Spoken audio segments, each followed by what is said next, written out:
Joe Greer says, are you seeing a tsunami of foreclosures coming in? That's an interesting question. You guys you guys have any indication, any stories, any kind of insight you could lend to Joe's question? Is a tsunami of foreclosures predicted to come in? Scott, why don't you start us off with that one? So I don't really see that happening. Not yet. The market's in too strong of a position right now. If the economic impact continues to happen, I see where the hotels were talking about laying off some workers and things. So I do expect some trickle down. But right now, we've been on a run for over 8 years in an up cycle for prices. So most people are going to have equity in their property at this point, and they'll put it on. If they have to, they get into a stressed position, they'll put it on the market, sell it, and walk away with some money.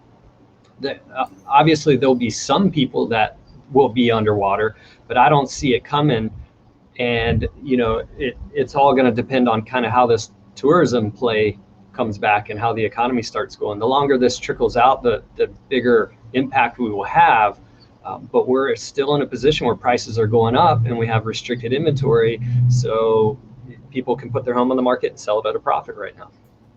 Yeah, that's a very interesting. No, so Dylan, what's the word on the street on the Big Island that you're hearing?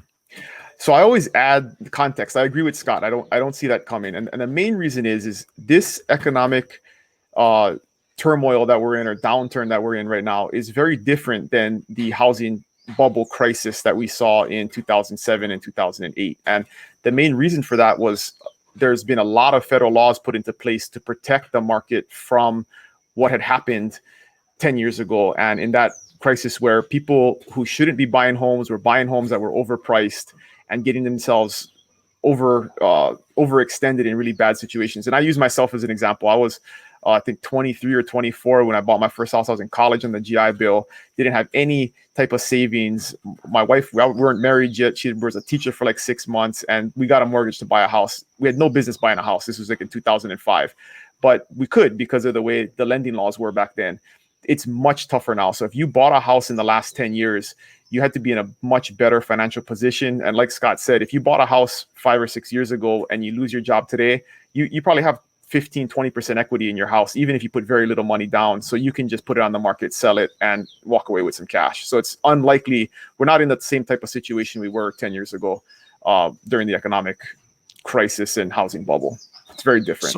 So we've been talking about this issue, comes up practically at every show. Like, are the prices going to go down? And every single, and we've been doing this for almost a couple of months now, I think. I believe so. And the answer has been always no, and not no by our opinions, but no from what the market data is showing us. So folks, I think, and now hopefully this COVID thing's hopefully coming to an end. Seems to me that the answer to this is kind of a resounding no. Things are going to pretty much, there may be a little bit of a slowdown in terms of the price increases, or a little slowdown in terms of market. There may be some pockets like Waikiki, for example. But if this thing looks like it is moving forward. All right, Scott, you were going to say something. Yeah, so the interesting thing on the history of Oahu, if you look back in the 60s and 70s, Oahu was adding 14,000 new units per year, and a lot of that was Waikiki development. That's where you see there was no regulation, very little, so you have units with no parking in Waikiki, which makes no sense.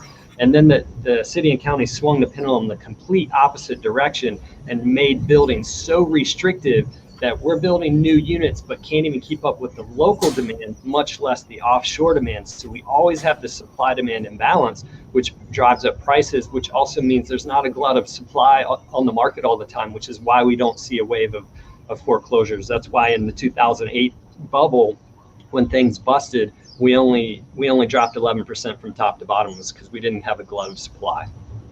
Right. Yeah. We didn't. I characterize it as we didn't go to the party. Therefore, we didn't get the hangover on that whole craze. All right.